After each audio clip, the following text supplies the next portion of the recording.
Welcome to the Academic Writing Amplified podcast. On this podcast, we believe that the culture of academia needs to change radically. Women and non-binary people are revolutionizing academia within institutions that were not built for us. If you're ready to reject the culture of overwork, kick guilt and overwhelm to the curb, and amplify your voice to make a real impact on your field without breaking down or burning out, you're in the right place. With our team of experienced writing coaches as co-hosts, we'll share insights and talk to inspiring guests to bring you the practical strategies, systems, and mindset shifts you need to find time to write, publish work you love, and design your career on your terms. And it all starts with writing. Let's go. Hello, and welcome back to the Academic Writing Amplified podcast. I'm Kathy Mazak. By the way, if you're new here, welcome. I'm so glad you're here. Today, we're talking about the stages of the academic career, and they are not what you think. So this is an idea that is absolutely in development, and I really wanted to talk about it on the podcast because talking through is how, I deepen and create new ideas. So glad you're here for this one today. So the kind of typical, or I call them the received stages of the academic career are more or less, right? Your doctoral degree, then maybe a postdoc, depending on what field you're in, then your tenure track job, then you get tenure, and then maybe you get full professor. So this is very much the American system with the names that the North American system has, right? So PhD, postdoc, tenure track, tenure, full. The names of these, like tenure track would be an assistant professor, tenure is associate professor, and full is full professor. Now, you can apply that same kind of path to wherever you are in the world that you might call these different ranks, different things.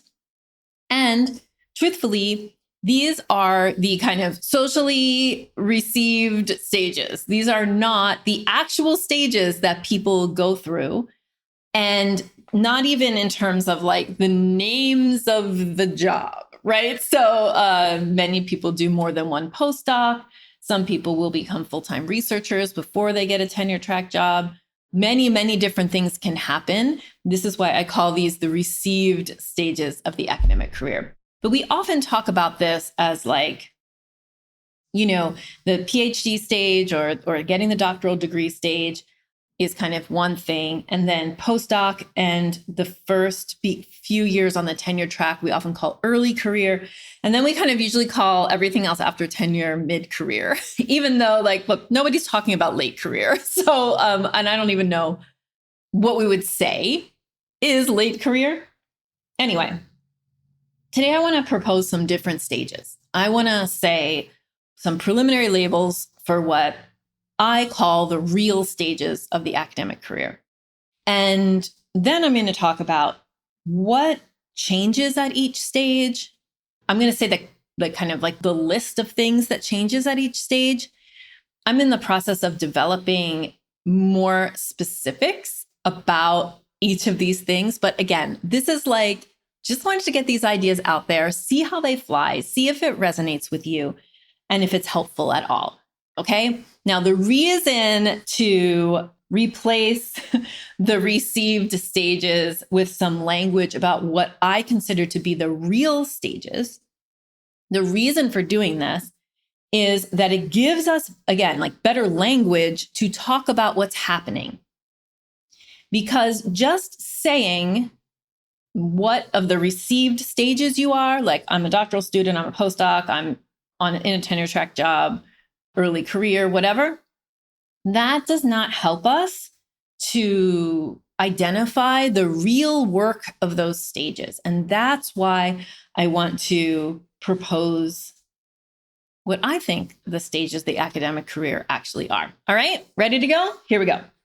The first stage of the academic career I'm calling learning/apprenticeship.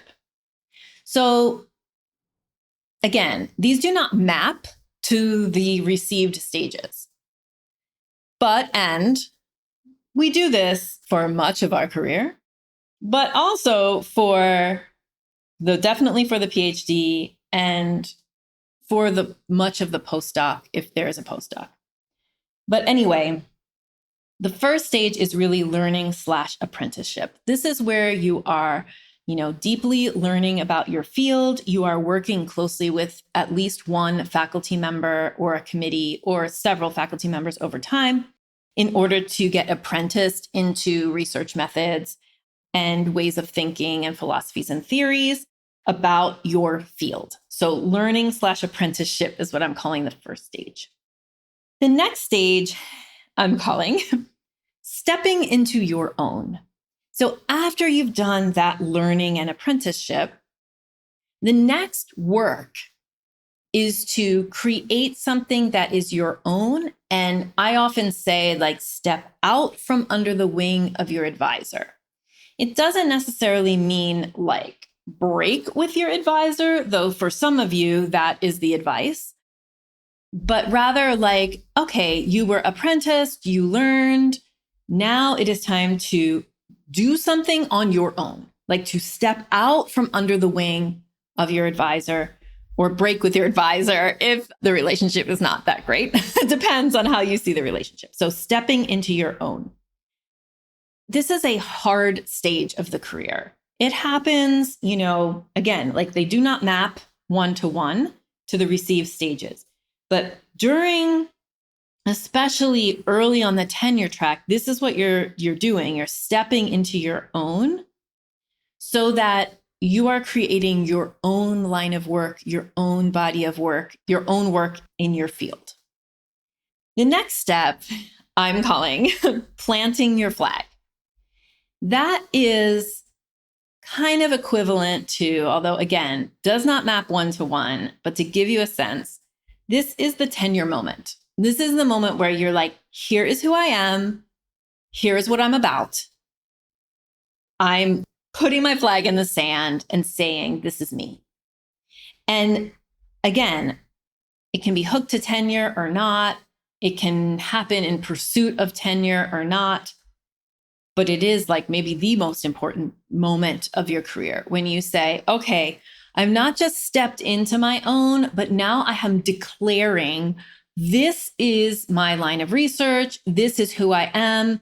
If you are doing that during the tenure process, this is you saying this is why I'm valuable to your institution. This is what I'm about. Take me or leave me, right? So that is planting your flag. After you've planted your flag, and it takes a lot of work to get to that stage because it takes a lot of clarity around what you want, the next stage is building your legacy. I see this moment as going from the planting your flag moment. Sometimes you have to couch yourself as indispensable, especially because if it's around tenure, you're kind of making yourself unique. You're the only one, right? You're uniquely you. Your work is yours.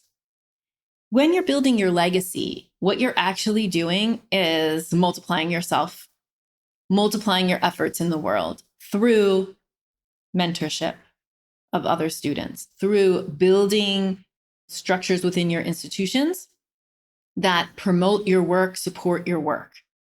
So building your legacy is that, again, doesn't one-to-one map, but many people are in this stage once they get tenure. Not everyone, and I'll talk about that in a minute. But building your legacy is really making your work or making yourself replicable. It's making your impact bigger, making sure that your work is impacting the people who it's supposed to impact and that there are structures to continue that impact. That's the legacy part, right? We always want our work to have the impact on the people that it's supposed to. But also, we want the work to live past us, to become part of the field, to become ingrained in institutions or something that can be amplified. That is the building your legacy work. And then finally, and I think this is really important because nobody talks about the end of your career, is enjoying your legacy. So once you've done the work to kind of build the structures around your legacy, then you get to enjoy it and you get to see new things grow from the seeds that you planted, and you get to see a sustainable future for your work. And that's really, really important. So to recap, the real stages of the career are learning/apprenticeship, stepping into your own, planting your flag, building your legacy, and then enjoying your legacy. And let me give you an example of how these don't map one-to-one. So many people who do our Navigate program or who I coach in our programs are moving through these stages in a way that does not align with the received stages. So academic leaders, people who are like out there, like really doing it, shaking things up, have a disruptive perspective on their field, are working interdisciplinarily, all of these things. They are kind of like moving through these stages more quickly. So they're stepping into their own and planting their flag in the first 1 to 3 years on the tenure track. They're already building their legacy as they're going up for tenure. Like everything is happening more of a clip. And though we tend to attract those people into our programs, and I love working with all of you. I love working with those people who are like, it's still pre-tenure. I have my R01. I have my lab that I'm building. I'm already like creating a team of people around me, and I'm in year 4 on the tenure track or something like that. So you do not have to wait. And I know that is like often the work, especially in sciences, that you're supposed to establish your lab, in that time frame. But the received stages don't capture that. Like when we talk about those received stages of PhD, postdoc, tenure track, tenure full, they do not capture those struggles. They don't capture those milestones, which is why I'm interested in replacing those or giving some language around what the real stages of the academic career are. All right. So at each stage, here are the things that change. Okay. These are the things that change at each stage in your academic career. Your writing practice. You as a writer, you change as you go through these different stages. The purpose of your writing changes. The quality of your writing changes. You as a writer yourself change. Your relationship with your mentors changes as you pass through these stages, as does your relationship with your students/mentees, right? Advisees. Your relationship with your colleagues and peers changes at each of these stages. Your time management practices need to change at each of these stages. Your relationship to your research changes, and your relationship to grants and grant writing changes. So if you think about each one of these, I have 1, 2, 3, 4, 5 stages of the academic career. And then I have 1, 2, 3, 4, 5, 6, 7 things I just mentioned change. And I probably am not, that's probably not all of them. Then you're talking about a lot of change in these different areas over the stages of the academic career. And you are managing those changes as you move through your academic career. And so what I want to do, which I'm not going to do on this podcast because I haven't fleshed it out already, is like I've been working on a matrix of here are the stages. Here are the things that change. And then for each little block where those, I guess it's not a matrix, it's a table. For each block of the table, I want to think about what you are worried about versus what you should be worried about or working on, the skills you should be developing at each stage. And if you've listened to this podcast for a while, you know that I don't love the word should. However, I think in this case, it's useful. So I'm going to give you an example. When you are in that stepping into your own stage where you're like coming out from under the wing of your advisor and kind of starting to make your own path, a lot of you are worried about publishing everything that you can, when what you should be worried about is curation. You see what I mean? So I'm hoping that even though I'm using the word should, it's more like I want you to see that like your energy and effort would be better placed, would be more usefully placed in curation of your pipeline. And what I mean by curation, if you're new to the podcast, is like you're not just publishing anything, but you have an academic mission statement and your publications align and support that. You're not just publishing to publish, you're publishing so that you are building that on your academic mission. And so that means like you don't just stuff a bunch of things in your pipeline, you are curating your pipeline and being selective about what you try to publish and what you work on and what gets your time. So that's what I mean. And that's kind of, I just wanted to share with you on the podcast, like these ideas that I've been playing with, right? Like, what are the stages that you're actually passing through in your academic career? And then what are the things to pay attention to at each stage?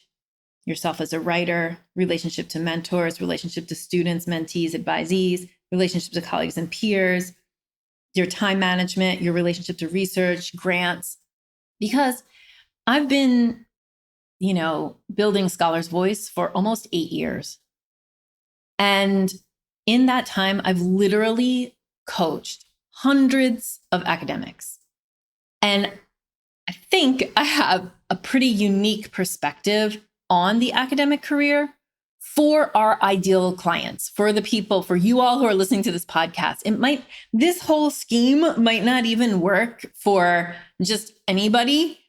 Maybe this is just for women and non-binary academics. Maybe this is for the kind of academic that you want to be, you listener want to be, not just every academic. But I think if I can start to tease apart some of these things, you can kind of look at this as a table or like a matrix and say like, oh, here's where I am. Here's where I want to go. And then in these different things, here's what's changing. Here's what I need to work on. Here's what I've already done. So check mark. Here's where I need to put more energy and love and focus and development in order to have the career that I want.